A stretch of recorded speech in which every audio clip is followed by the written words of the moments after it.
ქრისტიან-დემოკრატები პატრიარქის მისამართით გაკეთებულ განცხადებებს შემაშფოთებელს უწოდებენ. ქრისტიან-დემოკრატების სპეციალურ განცხადებაში ნათქვამია, რომ პოლიტიკურმა ჯგუფებმა ილია მეორის რჩევას უნდა დაუჯერონ და ერთმანეთს შორის საერთო ენა გამონახონ.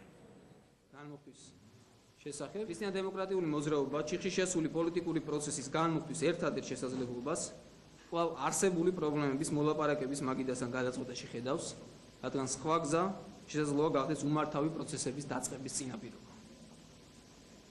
ამასთან ჩვენ გსურს გამოვეხმაუროთ მისი უწმესობისა და უნეტარესობის სრულიად საქართველოს კათოლიკოს პატრიარქის ილია მეორის მიერ სამების საკათედრო ტაძარში წარმოქმნილ ქადაგებასა და თხოვნას პოლიტიკური ძალებისადმი საერთო ენის პოვნისა და ურთიერთმოსმენის აუცილებლობასთან დაკავშირებით. გამოვთქვამთ იმედს, რომ ყველას ერთად გვეყოფა კეთილგონიერება და ძალა პატრიარქის პიროვნებისა და მისი რჩევისადმი პატივისცემა საქმით დავადასტუროთ. ჩვენ ვართ წინააღმდეგი მაგისტრალების გადაკვეთის, მით უმეტეს რკინიგზის მაგისტრალის გადაკეტვის. ეს ერთის მხრივ არის სრულიად არაპროდუქტიული სააკაშვილის ხელისუფლების დაძლევის ამოცანის შესასრულებლად. ის თავად მშვენივრად გრძნობს თავს, მიწაზე ფეხს არ ადგავს და არ მესმის ვის უქმნით ამით პრობლემებს. რა თქმა უნდა, უპირველეს ყოვლისა ჩვენსავე მოსახლეობას პოლიტიკური ლიდერი, რომელიც იტყვის, რომ მე აქ მოვედი რაღაც კონკრეტულის მოსასმენად პატრიარქისგან, ეს ჩემთვის მისაღები რამ ვერ მოისმენე და ახლა ჩემს გზას გავუყვებიო.